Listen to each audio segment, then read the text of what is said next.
Wagwan, family and friends. My name is Zen, and I am an intuitive guide for artists and storytellers. And today I want to talk about feeling lost on our journey as creators. And I've been there, and I know I have many friends that have been there. And I just want to talk about also the things that are going to encourage and inspire us to understand that it's okay to feel that way. It's actually the best thing for us on our journey each step of the way because we can't escape it. Us creators will feel lost.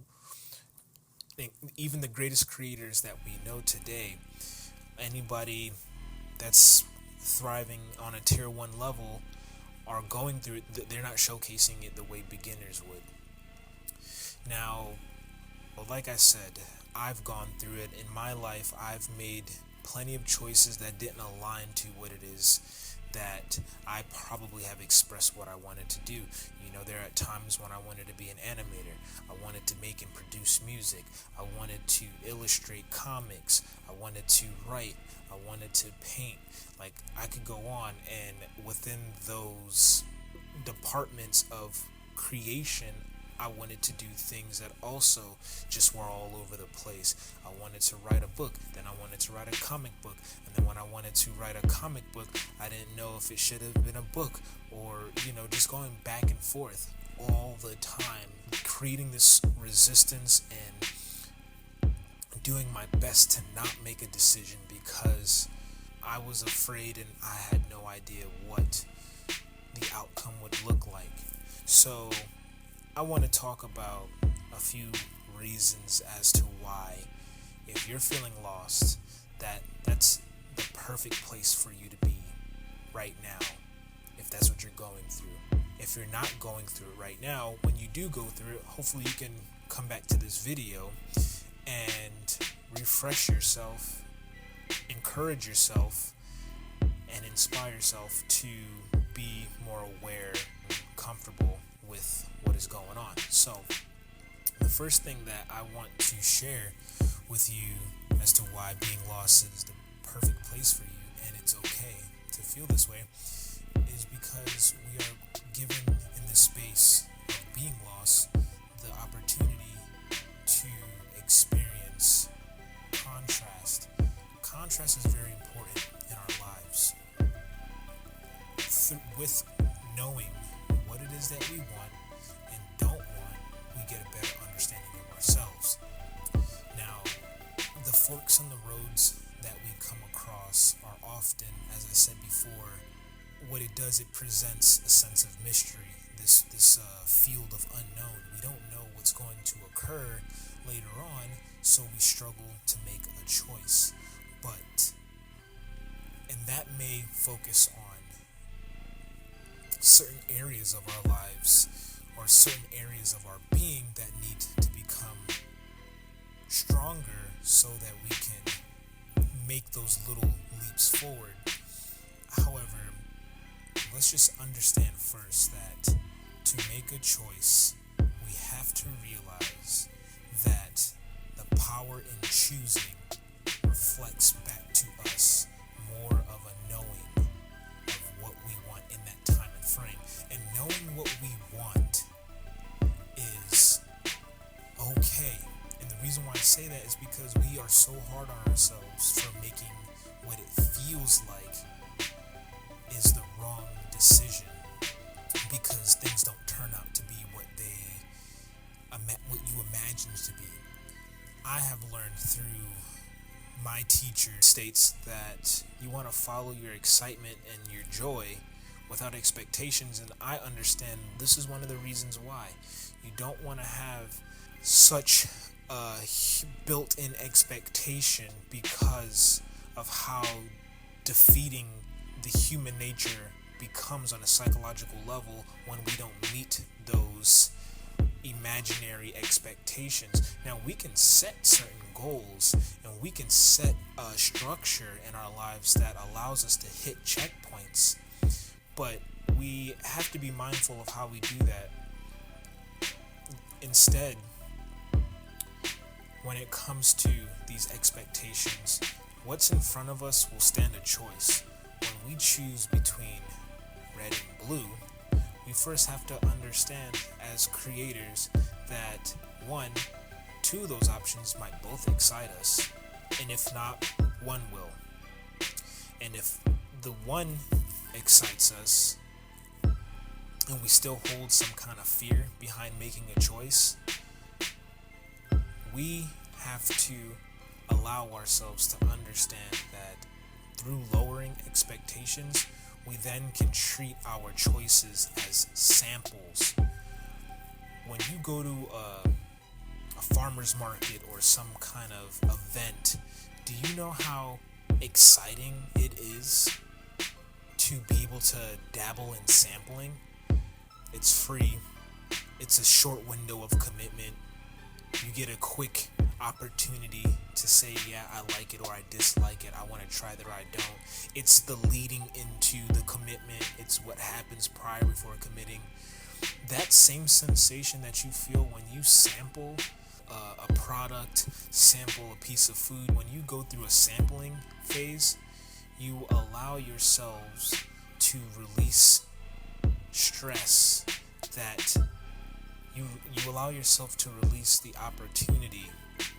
You enable yourself to avoid an opportunity to have a stressful experience around that decision, because you are lowering your expectations and this preconceived plan of how long you should be committing to it, because you may have goals to want to have a career or financially become stable off of certain things.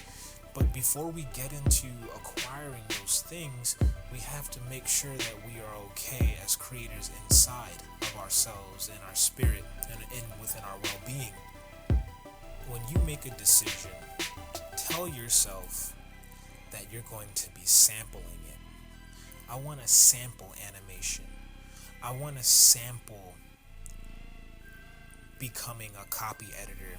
I want to sample becoming a graphic designer, because it's not that serious. It's not that serious to make a choice and to say, hey, this is not what I want to do. That is the most powerful thing you can do for your well-being, is to further understand more of what it is you like and dislike. The illusions built around that are going to trick you and make you feel that you're doing a bad thing. You may have parents who are pressuring you to find a direction, but remember, they come from a different generation. They come from a time period where life was different, expectations for them were different, because they had individuals pressuring them as well. And so this domino effect of old systems are overlapping into a newer realm or a newer world that allows what they're saying to not quite be that relevant. You can sift through what resonates from these individuals, and you have to trust that, because we are all on our own individual paths, and we have to allow ourselves to create these original paths. We are unique individuals. That's why we create these expressions, because there's something new about it that reflects to us and to other people. This sense of co-creation is all about coming together and experience new worlds, and we can't do that if we keep replicating everyone else's way. We have to define our own way, and that's why being lost is perfect, because through lostness you also develop the randomness that comes together and puts you in a place feeling surprised. When you begin to make decisions that are presented in front of you, and you are able to decipher what it is you like and dislike through the feeling joy towards that thing, you then begin to use that moment of feeling lost to become more confident than the previous moment. You strengthen your confidence. Now, as creators, it is important for us to understand that confidence is key. Now, I'm not talking about getting cocky and boasting and being super competitive. I'm all about balance. I come from a competitive background because I've been a soccer player my entire life, and I've got to play at higher levels, and I understand what it is to compete. But even then, I was able to see those who were too cocky and see those who were humble and how it managed out. Typically, humble players or humble individuals have an inner knowing of how things are going to turn out for them because they are aware of their capability, they are okay with their mistakes, and they understand their choices. Cocky people typically voice out these things out of insecurity, constantly voicing and reminding themselves, because without that voicing and reminding, they don't have a reference, or they feel lost within that world of knowing if they're capable of not. So that's the separation between the two. And when you develop confidence in the moment of lostness, when you're feeling no longer lost, you will be able to cruise for a certain period of time to a direction that you have set out for yourself. And when you go through it, you'll feel this joy, you'll feel this alignment, you'll feel this comfort. Because within the realm of confidence, there's so many feelings within confidence that allows you to feel peace with the way things are going, at peace with the way things are going to turn out, at peace with the way things are going for you, and at peace with your skill set at that time. Now, I bring up confidence, and it's one of my favorite things to talk about because it can get lost. People shy away from it, and we forget about it because mom and dad probably lessened it at a time. I was at the park yesterday, and I'm listening to this father speak to his children, and just he's tossing the football to them, and every time they dropped the ball, and it was a little girl and a little boy who could have been between 11 and 12, or 10, 11 or 12, and whenever they would drop the ball, he would destroy them. He would annihilate their confidence. He would, like they were in the NFL, and they dropped the ball and they lost the game, and he would they literally tell them that they sucked, that you just all over the place, like believing this was the way to make his children become capable and determined. And this guy himself had no athletic ability. He couldn't throw the ball well himself. He didn't seem fit. He looked out of shape, and it was just so weird. But I understood that this guy was insecure, and he was just raining it on his children, the innocence that these children have. They're not focused on any of that. They just want to play and have fun and spend time with their dad, and he was robbing them of that because of the layering that I mentioned before, of how he might have been treated. And it's a game of compassion, because it's collectively, it's no one's fault. We are doing the best we can as parents, as creators, as individuals, and these are the things that come out of it. Now, to bring things back into full circle,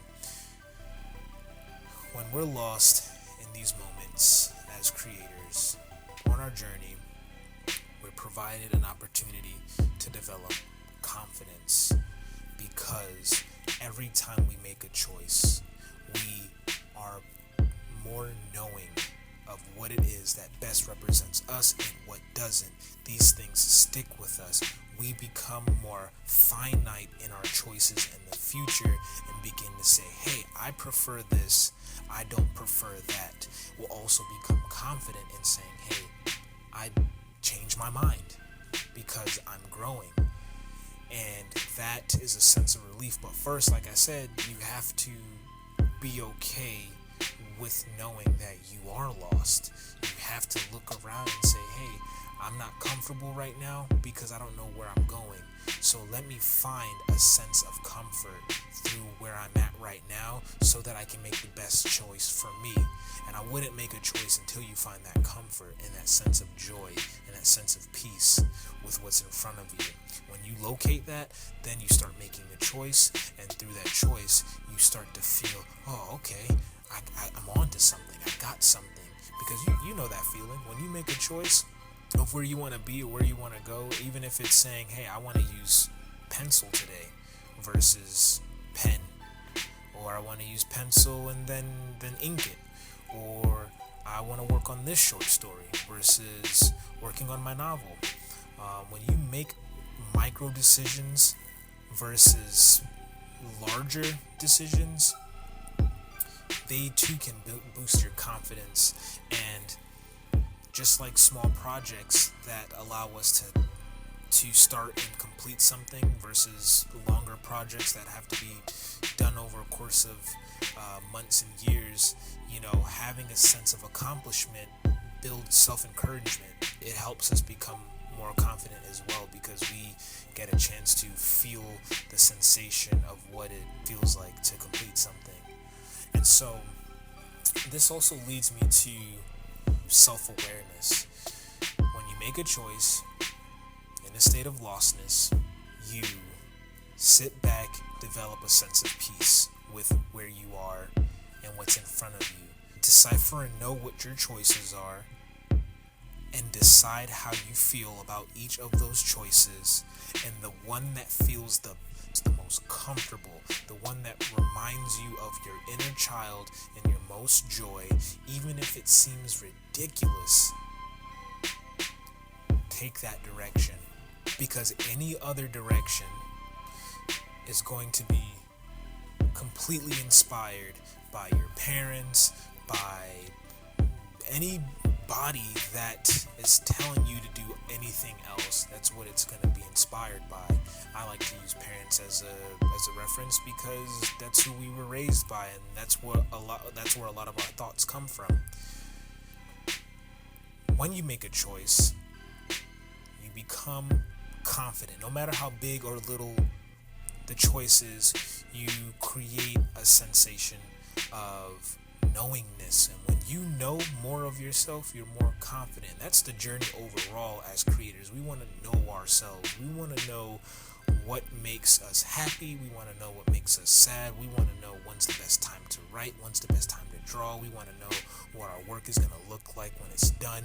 And these are consistencies we can create through being able to make the smallest decisions, because once again, it's the sensation that we're looking for, not the actual material that we get to experience at the end. At the end is just the final expression of what we've gone through. Overall, we experience self-awareness, which is the ability to make choices, the choosing that then encourages confidence. This self-awareness is the cherry on top. We are then now able to dictate ahead of time and see further into the future of how things plan out when it comes to how we feel about the craft. These things unravel in our vision naturally, because once again, we're making choices and we're feeling good or bad and deciphering where they need to be and how we can respond to them and what we need to do, how we can get past those choices and how they affect us, to only develop a sense of awareness as creators. This is something that I have been practicing every inch of my day, every moment of my life so far. I make my choices understanding that every one is pretty much as important as the next. And I don't mean to say that it's important in a sense where I can't have fun, but if I'm going to the grocery store and I'm choosing between two brands of ketchup and I'm looking at the ingredients and they both say the same thing. And for those who are into astrology, I'm a Libra. I struggle with choices, and so it's my own duty to make sure that I'm comfortable with them, you know? So if you're that kind of creator, apply that to your choice making. And when you choose with intention, knowing, hey, I make these choices because I'm adventurous, you're following a sensation, and it's not really the actual material thing that is providing you that sensation. It's the connection and the relationship between it, the journey towards it. So that is all that I have for today. Once again, my name is Zen. Leave a comment below if this resonates with you. If not, please help me become more clear with my expressions, because I only want to share my reflections to help you as a creator to better understand themselves on your journey. Please like and subscribe and hit that notification bell so you can get more videos like this. I love you more than you could ever imagine. Please be safe out there and enjoy life. Peace for now.